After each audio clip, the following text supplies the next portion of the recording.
Alright, let's get started on this thing. So this is my binary tree node.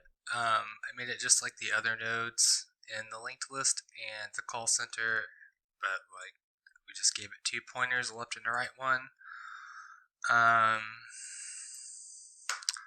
Not much to explore there. I made this very similarly to the linked list as well. Um, we make a root node. I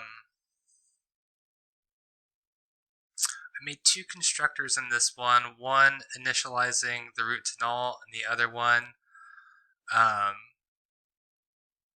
that gets passed a data value. So we start the tree with an actual root value, um, just for fun.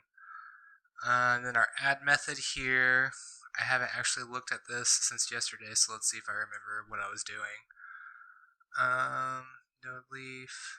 Okay, so we create a new node object, and then we create a current node for traversal, and then I made a boolean called added that we will change to true whenever something is added so we can break out of the loop.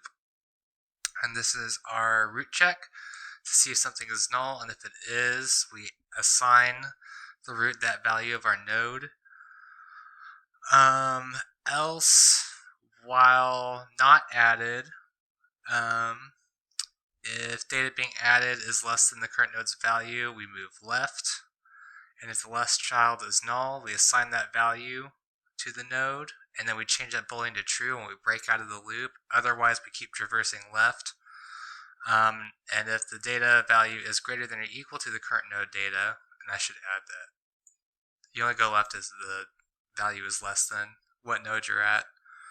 And then if it's greater than or equal to the current node's value, we navigate right, and if the right value is null, we assign that value to that null value, and we change added to true, and we break out of it.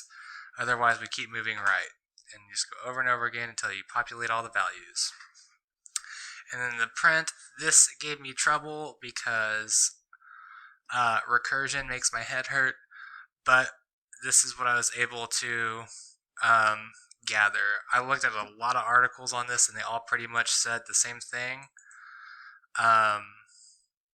So this is what we went with. We made the one article that I didn't end up going with had a public print and a private print. And the explanation they gave is that it's just best practice, I guess, to do it this way. So that's what I did. We have a public method that calls the private method, and then within this public method, we pass it the root value. So that's our starting place.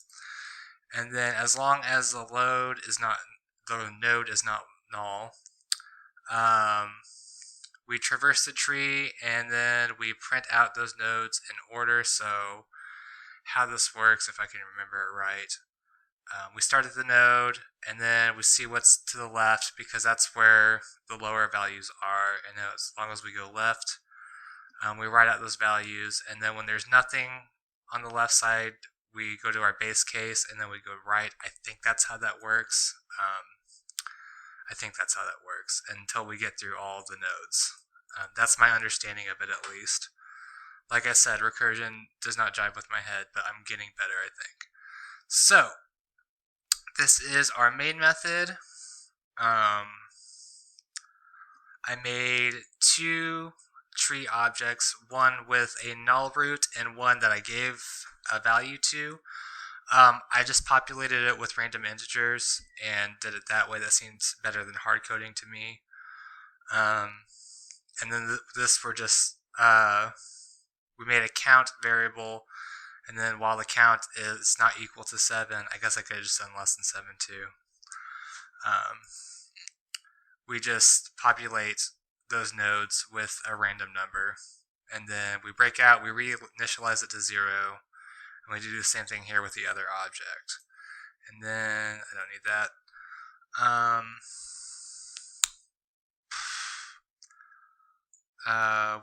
We print the values out next. And I have the in order traversal of a binary tree with the null root, and then an in-order traversal of a binary tree with a starting root value. So that's the null and then the 50.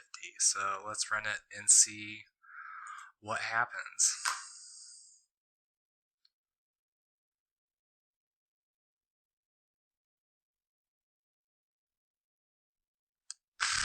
Yep, there we go. So it prints everything in order, and then we have the 50 right there. So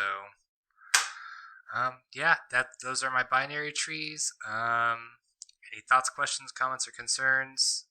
Let me know. Later.